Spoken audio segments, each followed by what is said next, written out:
have an idea I want to run by you. Shoot Your Thought Podcast with your hosts, Josh Sanger and Neil Rendersod. Hello and welcome to a Friday edition of the Shoot Your Thought Podcast.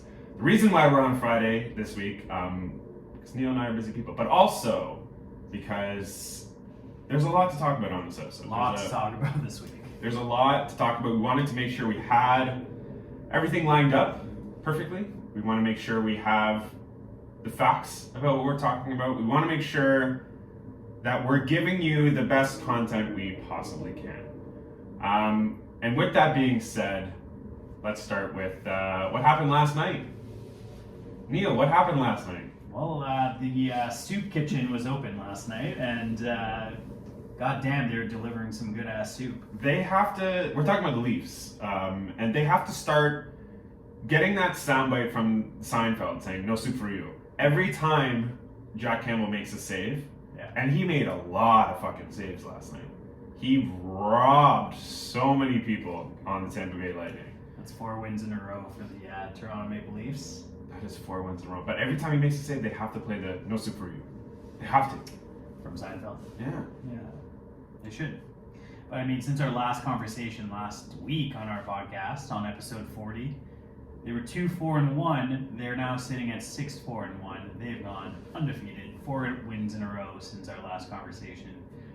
The kind of, hurt has eased a little bit. There's still a lot of hurt. A little bit. Still deep-seated hurt going on here, but this is definitely helping with the 4 wins in a row. I jokingly texted a friend last night because the Leafs looked really good last night. They were down for most of the game, but they looked really good. It was very close. It was a 1-0 game up until late in the third period. The Leafs tied it up and then won in overtime on a power play. But I jokingly said that game last night possibly turned me back into a Leafs fan. Possibly. Mm-hmm. I don't know if I'm 100% won over yet. I think I still need to, the hurt's still there. I think I haven't taken back the X fully yet. I think they have to still buy me a few more flowers, take me out to a fancy dinner at least 1 or 2 more times, and then maybe I'll think about it. But I'm feeling good about this relationship again. I'm feeling better about this relationship. Well, you're way more forgiving than I am, because I'm still, You're still upset about it. grinding my teeth. I mean, don't get me wrong. Don't get me wrong. I'm still bloody upset about it too. Yeah. But you're saying you're still not willing to. Right now we're 11 games in. There's still a lot of games to play. 71 games left in the season. We'll see what happens in the next 4 games. And they could easily just lose the next 4 games. And then we're right back to where we were. We're right back talking shit again. Yeah. Saying, go fuck yourself. But now that they're playing teams outside of Canada, they haven't played these teams in almost 2 years, right? Yeah.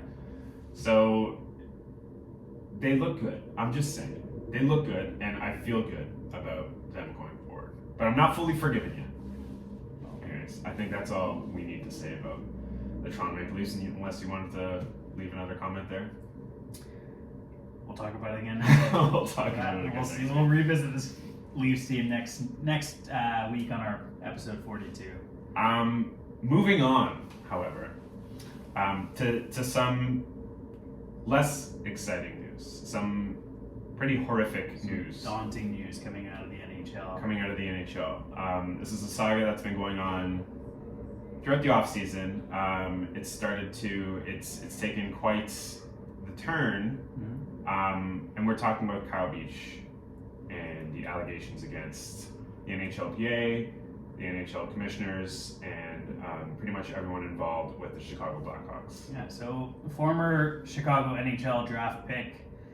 He was drafted in early 2010, 11th overall. Revealed himself about a week ago as the first accuser in a sexual assault investigation into the Chicago Blackhawks team. Kyle Beach, who's known as John Doe 1 in court documents, said he was sexually assaulted by former video coach Brad Aldrich while the team was in the midst of a major playoff run back in 2010. Now, the reports dive into how the allegations were handled, commissioned by the team in response to a lawsuit filed by Beach earlier this year. It prompted a wave of high-profile resignations by former coaches and managers. Those resignations include Chicago's general manager, Stan Bowman, and former Chicago Blackhawks coach, former current manager, Joel Quenneville of the undefeated Florida Panthers this year. The coach. The team has also been handed a $2 million US fine. On this past Monday, NHL Commissioner Gary Bettman apologized to Beach, but said the league's goal is now to do whatever necessary to continue to move forward. So the ripple effects of this case are being felt beyond the NHL. It's part of a long overdue reckoning of hockey culture over the past several decades. What are your thoughts on this, Josh? Well, one of the reasons why we wanted to have this podcast later on in the week was so that we could fully wrap our heads around what is going on, what's transpiring right now. Get all the information that we can. Get all the information, but I don't think I've fully wrapped my head around the fact that the lengths that the NHLPA and the commissioners have gone to cover this up. The lengths that they've, like, this seems like, you know, what we see in TV shows, what we see in movies of how, you know, the evil coaches, the evil managers, and what they do to silence those that are inferior to them. We're seeing that play out in real life. Kyle Beach came forward many years ago about how he was uncomfortable, how, you know, he needed some sort of safety. He needed to know that he was going to be safe in that organization, in that locker room. And instead of doing that, you know, they met in rooms, the coaches, the managers, they met in rooms silently. They came out. No one was punished. No one was apprehended. And Kyle Beach was slowly pushed out of the organization. This kid was drafted 11th overall. 11th overall. And he never played a game for the Chicago Blackhawks. Why is that? Never played a game in the NHL. Never played a game. And that's because he decided to stand up for himself. And that, at that time, and now as well, is known as, you know, stirring the pot, ruffling some feathers, and that can't happen in this old boys club that's the NHL. And then even now, we have people like Duncan Keith and Jonathan Taves coming out and defending these people that covered up this whole situation. You know, asking about, you know, what are your thoughts on the situation, and them saying, oh, you know, these general managers, these people are good people. I don't think it's their fault. What do you mean it's not their fault? What are you talking about? They literally covered it up. They ruined Kyle Beach's life. Did you not see that interview with him on TSN? Where he literally started crying on national television because this has been pinned up in him for so long.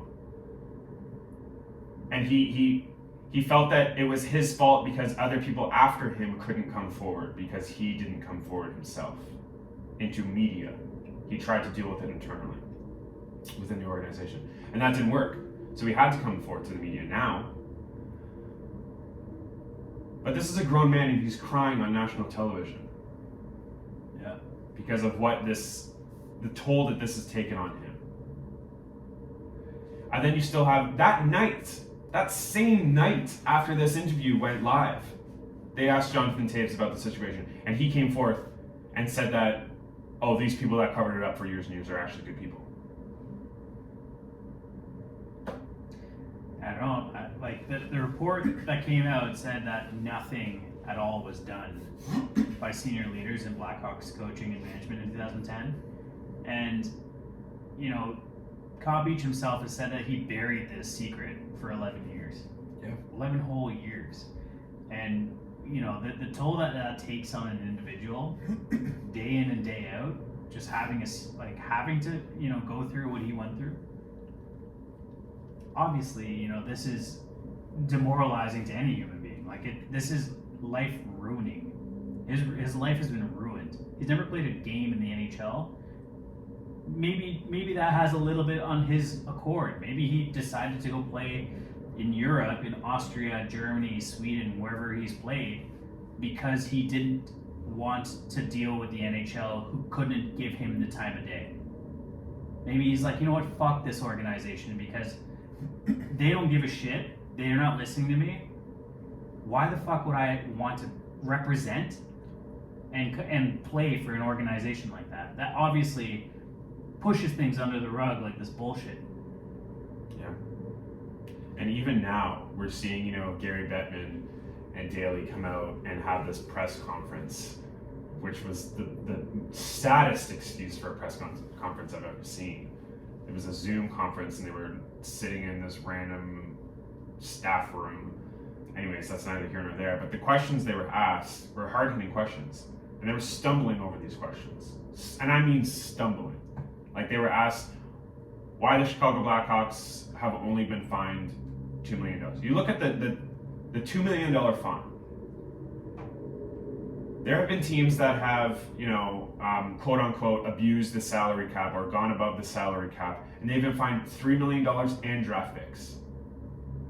This is a human scandal on a human level, taken outside of the game, and they're only fined $2 million. That's pocket change. That's a slap on the wrist. That's not anything. Yeah. They're stumbling over these questions because they don't know what it is that they're talking about. They're meeting with Quenneville. They're meeting with, you know, the GM at the time, and they're allowing them to resign. They're allowing them to resign on their own accord. They're not firing them. They're not reprimanding them. They're not holding them accountable to their actions. They're allowing them to resign. Quenneville resigned on his own accord, apparently. You think that's punishment? Him resigning on his own accord and not being fined or not being, you know, anything at all? That's ridiculous. Mm-hmm. That's laughable. You say the NHLPA is changing. You say the commissioners are changing. You say this old boys club is you know, losing its grasp on this sport. Prove it. I think I don't know if you've heard this, but I think, you know, one of the Leafs players, Wayne Simmons, has come out and suggested that I did see this. a third party be introduced because of, you know, how shaken up the players' faith in the NHL and the NHLPA and the union, how fucking shaky that trust is now, knowing what they now know. The NHLPA was set in stone to protect the players. 100% there should be a third party. You know, Absolutely. You obviously know that the NHL and the NHLPA are in bed together, and obviously some information only goes to a certain extent. It doesn't get taken all the way.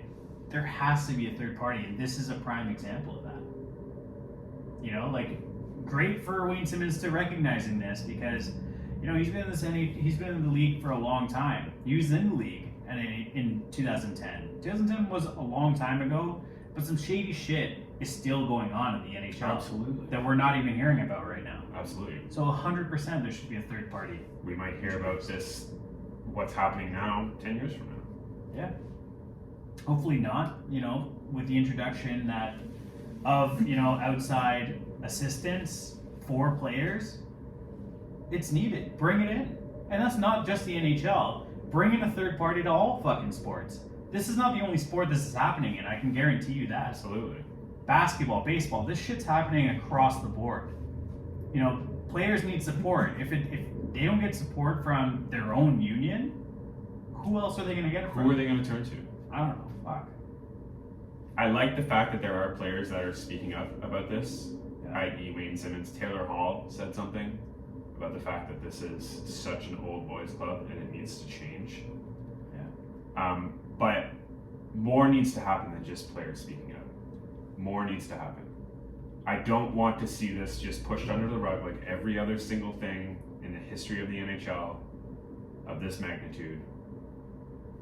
I just want to see some actual change, and I don't want to see that change in the sense of, you know, allowing these people that were involved in the situation to resign on their own accord.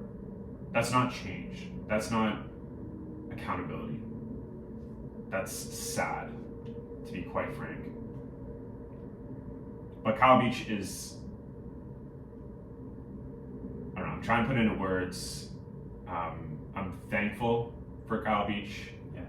I think he's an amazing example. I think he's an amazing person. I think the courage that it took to do what he did is just unfathomable. But it's led the way for other people to start speaking up. And I'm very thankful for Kyle Beach. And yeah, I just think it takes a lot to do what he did. And I respect the hell out of him. Absolutely. Do you have anything you wanted to add there? I don't know if you got a chance to check out the new Netflix series that is based on. Quite the transition. Well, I just like kind of, you know, talking about players standing up for what they believe in and what they've gone through. Colin Kaepernick Absolutely. has a new documentary out on. Is it out now? I don't know if you can call it it's like a docu-series. It is out. I've watched it. Some controversy, but overall, you know, What's it called? I haven't great seen it. watch. It's called Colin in black and white. Talks about, you know, racial injustice, everything that's gone, that he stood for, that he kneeled for throughout political injustice, racial injustice. He kneeled for that because shit was not, you know, like someone needs to take a stand, and he did it. There was a scene in that. I'm going completely off topic here. There's a scene in there. Anytime to talk about Colin Kaepernick. Where he kind of used the NFL draft as an example and compared it to old day slavery, where these white men would just stand in front of a line of black men and then just like rate their qualities, like their wingspan, the way they look, the physique, how what strength they have. And he compared that to olden day, like the NFL draft, to old day slavery. And I thought, like, there's a lot of controversy about that, but I thought that was portrayed really well. And as soon as any of these players, any of these people that are picked in these drafts speak up about what's being done to them, they're pushed out. He brought up a lot of, you know, really critical points, you know, like doing things the right way is really doing things the white way in the NFL. Like, yeah. just so I mean, it just, now, there's a lot of similarities between that and the Kyle Beach situation. Yeah, now, you know, having these individuals come forth and talk about things and just, you know, just starting this discussion is huge. You know, and just having, you know, people talk about it and have people, you know, because 10, 12 years ago, people weren't talking about this shit. So I just think, you know, it kind of reminded me of that Netflix series that just came out, which I highly recommend you take a chance to check it out. I definitely need to watch it, absolutely. But speaking about football, should we segue into some more football talk? You are just the king of these segues, aren't you? You have these written down, don't you? I don't actually. Yes, let's move on to some football. Some more news coming out of the NFL this morning is... I guess that was this morning, eh? It was I this felt morning. like that was forever ago because there's so much that has happened since then. There's so many people that have commented on what's just happened. Anyways, continue. Odell Beckham Jr.'s stint with the Cleveland Browns seems to be coming to an end. It has come to an end. The Cleveland Browns have cut the wide receiver this morning. after a week filled with drama once again with Odell. You know, we've seen him now probably headed to his third team. Drama with the Giants, you know all about that. Drama now with the Browns in what was a very tumultuous stay with the Browns. After his own father put out a 13-minute video with the music, with the soundtrack Everybody Hurts to it. Odell not having proper quarterback play, hindering his own ability to catch balls on the field. After that soap opera drama, he is now being released after being excused from practice 2 days in a row. What are your thoughts on this, Josh? My thoughts are, do you think Odell gave his father permission to post that video, or do you think he just saw his dad post the video and then afterwards he's just like, oh, well, I hope nothing bad happens from you posting that video. Just kidding, I'm released from the team. I'm not currently rostered on an NFL team. My thoughts are, Odell Beckham comes with baggage, let's say. He's a great wide receiver. He is. He's one of the best to play the game. But he does command a lot of the ball, and that does put a wrench into any offensive plans that a team may have. You can make the argument that Baker Mayfield is a better quarterback without Odell on the field, because Odell pretty much commands the ball. Like I said, he demands that he get thrown targets. And so, you know, and when he doesn't get these targets, when he doesn't have a good game, he takes it out on other people. And so I think, I mean, we only know from what we hear in the media. We don't know what's happening behind closed doors in this situation. Clearly, there was some disagreements. Other players, it seems like, are not happy with Odell Beckham. And so I think when you get to that point where other players are speaking up to the media saying how much of a bad personality this is, I think you just need to get rid of the player. It comes to a certain point where you kind of have to just decide as a team what you want to do with a player who thinks they're larger than the team itself. And that is Odell Beckham. His head has grown from this one-handed catch that he made. He's a phenomenal athlete, but the last couple of years he's been trash. He's not been good. No. He's not been He's good. also been very injured, and maybe the injury rehab hasn't been the greatest. I'm going to sit here, and no one's talking about it, but I'm going to talk about it. Talk about it. No one wants to talk about how Odell also made Baker Mayfield worse. So That's what I'm saying. Yeah, so Baker, without OBJ, his completion percentage was 66% versus 60% with Odell.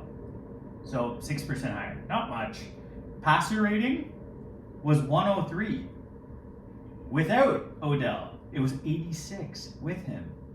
His TD to INT comparison without Odell, he had 20 touchdowns and 4 interceptions. With Odell, he only had 12 and 7 interceptions. So, I mean, some people are going to say, oh, they made the fucking playoffs without Odell.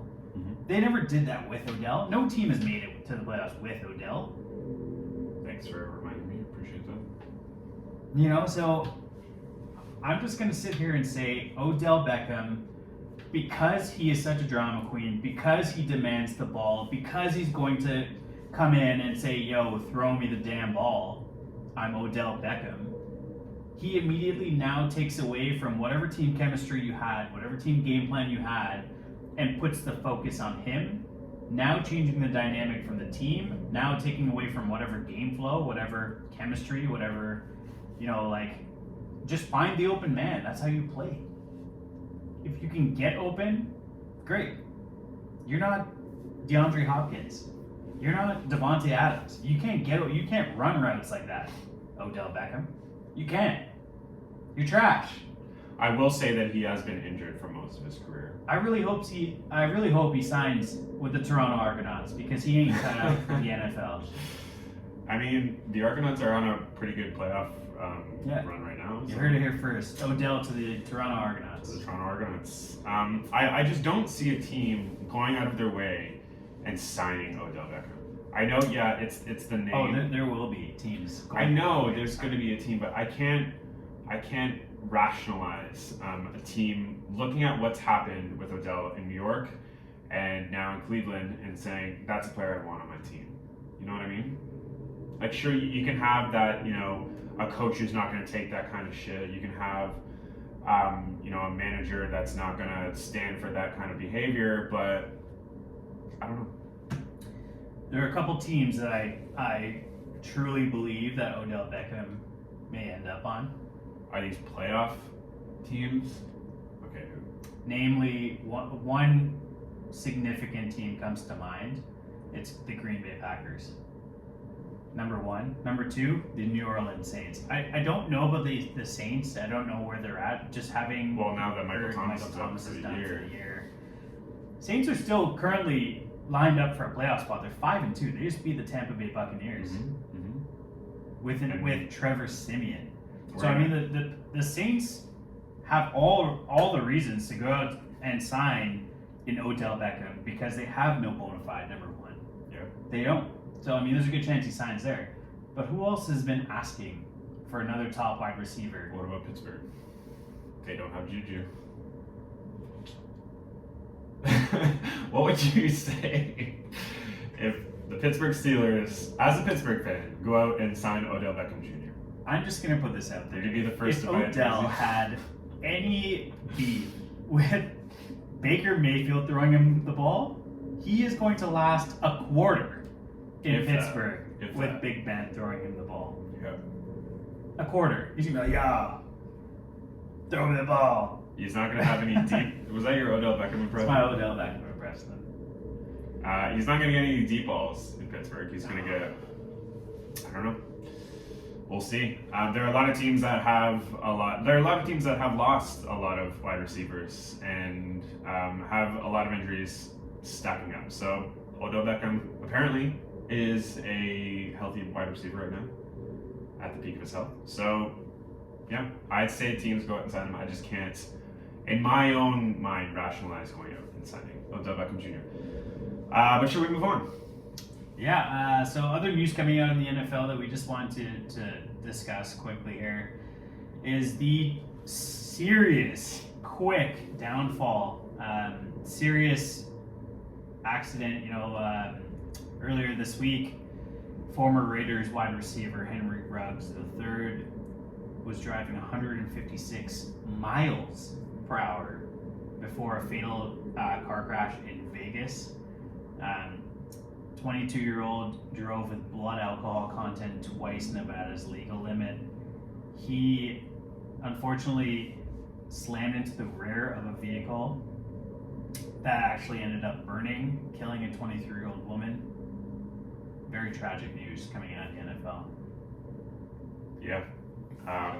Apparently he didn't have any life-threatening injuries, but he's going to be... He's now facing a minimum of 2-year sentence. Yeah, he is going to have a slew of legal trouble over the next little while here. It's just awful tragedy that happened to this 23-year-old girl. Yeah. For an absolute fucking senseless reason. Why are you driving that fast? There's a video of him smiling and laughing before crashing. I actually didn't see that video. But yeah, I don't want to see any memes about this. I've started to see some. He faces up to 46 years. Yeah. And if we had a loser of the week segment this week, it wouldn't be Henry Ruggs, it would be Derek Carr. For what? Did you see what Derek Carr said about Henry Ruggs? No. He just came out and said, this guy needs love right now. This guy needs someone to reach out to him. This guy needs to know he's loved right now, so I'm going to do that. Are you kidding? Henry Ruggs just took an innocent woman's life because he was a fucking idiot. He drove drunk He was going, what was it, 156 miles per hour? He was at 127 miles per hour when airbags deployed. His blood alcohol level was more than twice the legal limit. This guy just murdered someone. He murdered someone. Well, if he didn't murder them with his car, a loaded gun was also found in the car. So, I mean, there's a lot to say here. The messaging that comes out of this is do better. Be smarter. Make smarter decisions. Do you know how fast you were here in Canada, do you know how fast 156 miles an hour is? Probably closer to 210 kilometers. That's my guess. 251 kilometers an hour. I was so off. That is so fucking fast. Holy shit. 251 kilometers an hour in Canada. You know how much of a fine that would be if you're caught driving on the 401 or the 407, 251 kilometers an hour? They wouldn't even impound your car. They would just destroy it there on site. They would take away your license. You would never be able to drive again. Ever. If you're driving 251 kilometers an hour. Ruggs' girlfriend was in the car with him as well. She's being treated for, she underwent surgery for a severe arm injury. So, I mean, like, I don't know what else to say to this. It's just really tragic. The Las Vegas Raiders, formerly the Oakland Raiders, have had a lot of trouble with players going through stuff like this. Might be time that they hire someone who can better judge character. Because I don't know Henry Ruggs that well, but he's obviously had some issues in the past. He was picked 12th overall in the 2020 draft. He was now, this year, coming into his own in the NFL, became the bona fide number one wide receiver on that team. Now he's toast. 3 years at Alabama. We're never going to see Henry Ruggs ever play football again. And I think that's for the best. And I think, like you were saying, I think this can be an opportunity to learn from. I think just looking at this scenario and knowing that what could happen if you're as much of an idiot as Henry Ruggs, just plan ahead. If you know you're drinking, don't drive. Plan ahead. Always have a plan. Just don't be a fucking idiot. Because look at what could happen. You could face up to 46 years in prison and have to live with taking someone's life for the rest of your life. So, okay, well, moving on to some more negative news coming out of the NFL. It's a negative show, baby. Let's do it. A lot of injuries this week affecting many of your fantasy leagues, namely some big names. The biggest running back in the league, Derrick Henry, going down. The best running back in the broken foot. He actually played the remainder of the game after breaking his foot in the second quarter in that game this past week. Played the rest of the game, had to have surgery after the game, is out for the year. Massive loss to anyone who has Derrick Henry. Yeah. You could be, because of Derrick Henry, you could be a playoff contender. You could be a championship contender in your fantasy league, and now that may or may not be out the window. Additionally, you have gentlemen manning their quarterback position, Aaron Rodgers and Jameis Winston.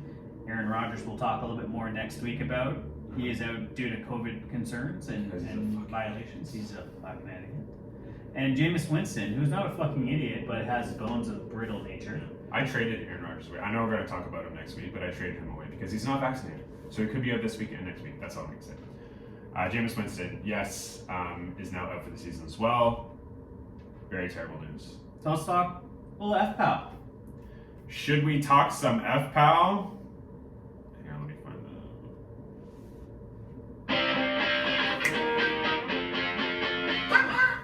the... Okay, I found it. Now we can talk about it. You want to go first?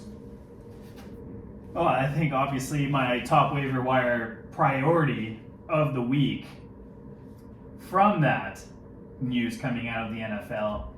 If you're gonna say who I think you say, okay, just go on because I think you're gonna say my fantasy figure of the week. Go ahead. It's Jordan Love. Okay, no, that's not mine. Talk a little bit about that. It's Jordan Love. This is setting up to be Aaron Rodgers' last year in Green Bay. 100% is, whether they win the Super Bowl or not. Jordan Love is the heir apparent. Jordan Love is ready.